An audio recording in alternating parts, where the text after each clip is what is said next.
Hello YouTube.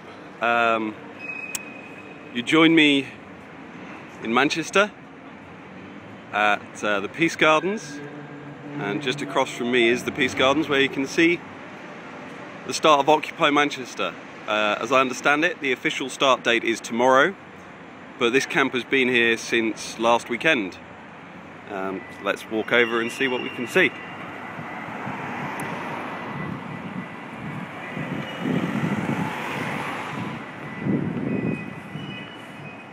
In addition to the protests in the camps, I think there's another very telling sign of recession.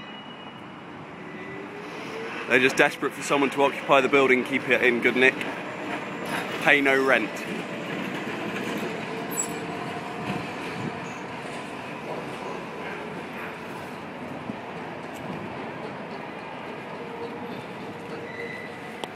We won't pay for their crisis, which is a rather fitting term.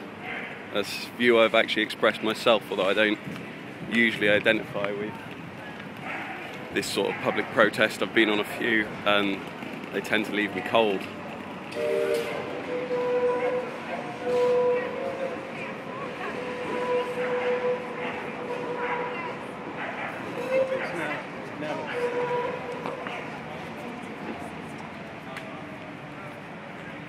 So they've got a sign asking people to write down what they want.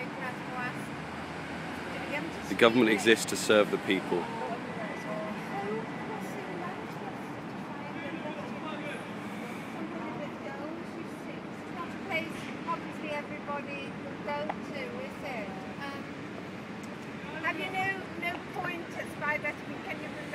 Seems to be quite a few students and general popular sentiment with the anti-immigration stuff.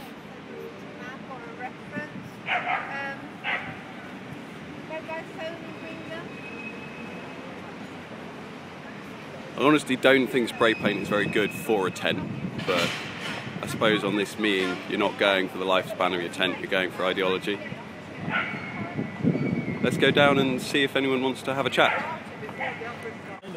So I'm here at the Peace Gardens with Tricky, and we're just going to have a little conversation about what's really going on, both touch on the politics and just the general aspects of living in a makeshift camp. I mean, just to start off with, what brings you down here? I mean, do you go on many protests, or is this... This isn't a protest, it's the first thing I'd say. Okay. It's a movement, a very different thing, a movement.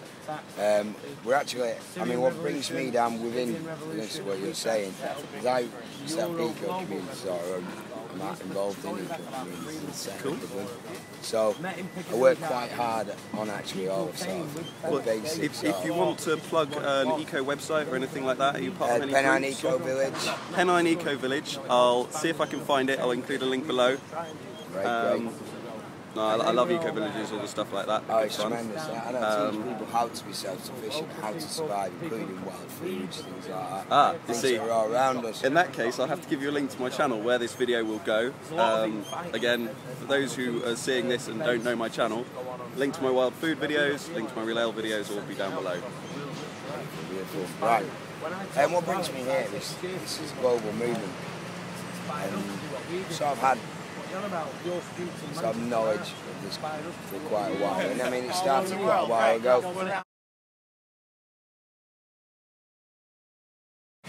Hey YouTube, I'm still here at the Peace Gardens with Tricky, and I'm going to ask you a few questions about living conditions here. So you said you'd been here since Wednesday before last? Yeah. Okay. And you're in one of the many tents around here? Yeah, which all seem fairly well... Mine is the teepee down at the bottom. I love it. I do like teepees. It's a mini teepee, but it's great to be able to sit up in a tent comfortably. Yeah, that's the thing. Plenty of room for me and the dog, obviously. Yeah. And basically, I mean, so obviously you've got shelter knocked out off the list of supplies. Water, are you just buying in bottled water? Or? People are bringing bottled water for us, but we are actually in water filled by several of the businesses. So we do have. So you're being supported by the local businesses around here? Wonderfully supported. I mean, our food, we have our food tent over there. The blue tent is our food tent. And we're not really getting into it, you know, because we're getting so much food like that. People are bringing you in there at the supplies moment. and general support. Yeah, we've got the international food carts on at the moment. Yeah. In front of the town hall.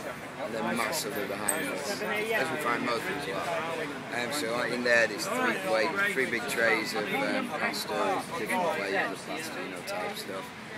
We generally have food constantly rather than. Hence the fact we actually have a squat and open a 24-hour soup kitchen. Because we're feeding a lot of the homeless on this site, a lot of the more destitute people, you know, that fell through the net side. Not just feeding them, we actually have tents up our extras that our folks for them. So we feel somewhere dry and somewhere. Because actually, we're actually in a little hollow. So are you getting any like drainage issues here, or? We did, but I cleaned out the drains myself. Ah, good man. It was terrible because it was just flooding here because we had awful weather the first few days. So that's food and water. The last one really is sanitation. How are you coping with that? Again, supporting the local businesses? And well, yeah, we're like pub across the road, very proactive. I mean, that also helps us with some of our electrical as well. We can go and use the electrics in several prominent businesses that won't name. Fair enough, but local ones, is that decisions from on high in the multinationals? So that's the local ground level people using their initiative. Good stuff. And the managers. And of course, you've got the morale. Yeah, definitely got the morale, definitely that. Occupy Manchester. Okay, yeah, well, Occupy we Britain. had a secret gig with Mannix the other day. Like, Yes, we've got a lot of support from the businesses. We're support in general, from all sides really. I mean, even the police themselves support because they're part Yeah, I mean, have you had them drop by and say yeah, we have what's going constantly. on? Because we have a public meeting tomorrow. It's 11 AM. It's Hey YouTube, so me and Tricky have been having a good conversation, and really just want to get a closing statement from him in that wonderfully media-laden term that means we're going to stop talking now. Sort of, what do you feel you want people to get from your being here? Humanity. I want people to pick up that piece of humanity with still a burning beacon inside them. The thing that makes us human, the thing that makes us Homo sapien itself, puts us above the other animals. And it means that we live by survival of the many, not survival of the few and the fittest. It's not a good way to live, and it's not a way that we as human beings can carry on living. Because it is repressing and destroying what we actually have, and taking away the actual thing that makes us this special creation. And if humanity can't come together all of a sudden now, when we can see what's going on around the world, the lies and the deceit that we've had, then maybe it's time we just lock the door through away the key. Humanity's left the building. Thanks very much, Tricky. Thanks very much, YouTube. I'll see you around. Bye. Thank you.